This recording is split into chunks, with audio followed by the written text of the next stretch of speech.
कि तुम्हें मूर्तियां तोड़ने के काबिल भी बाबा साहब अंबेडकर के लिखे संविधान ने ही बनाया है।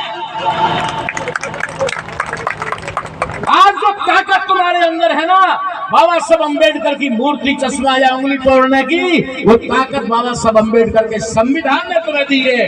वरना तुम्हें तो खेत पर हल जोतने का भी अधिकार नहीं था, तुम्हें तो जमीन पर थूकने का भी अधिकार नहीं था, तुम्हें तो अपनी फसल बचाने का भी अधिकार नहीं था।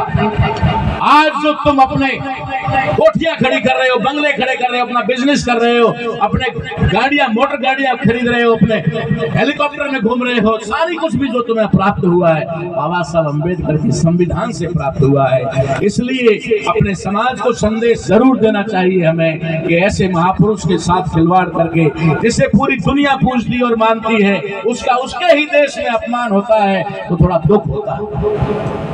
इसलिए ऐसे महापुरुषों की जन्म जयंती पर कोई मैं लंबा चौड़ा भाषण या कोई कैडर का सिस्टम यहाँ नहीं लगाना चाहता।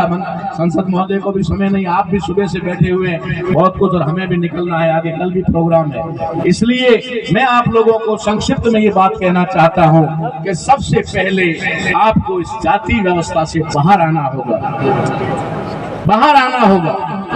नहीं आएंगे तो आपका भला कभी भी नहीं हो सकता, चाहे वो जाति किसी भी ऊंचे दर्जे पर क्यों ना हो, चाहे वो जाति किसी भी नीचे दर्जे पर क्यों ना हो।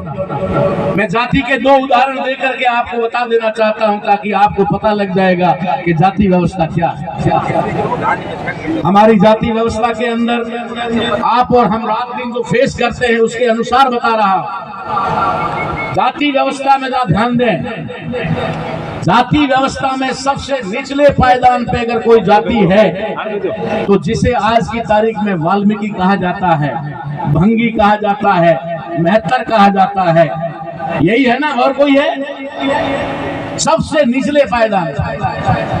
और जाति व्यवस्था में अगर ब्राह्मण क्षत्रिय वैसे तीनों वर्णों को छोड़ दिया जाए और शूद्र वर्ण में सबसे ऊपर अगर किसी जाति को माना जाता है तो सुनार को माना जाता है कि वो सोने और चांदी का काम करता है, बहुत महान शुद्ध काम करता है। जाति व्यवस्था में उन्होंने दो जातियों का ही उदाहरण देता हूं आपको। एक व्यवस्था के अनुसार जो ऊंची जाति है उसको धरातल पर लाने के लिए इस सिस्टम ने क्या नाम दिया कि सुबह सुबह सोनी जी का मुंह नहीं देखना चाहिए।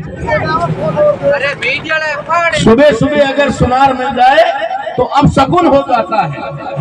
वो जो पायदान में सबसे ऊपर है धड़ाम से नीचे लाए, धड़ाम से, सुबह सुबह चेहरा भी नहीं देख रहा।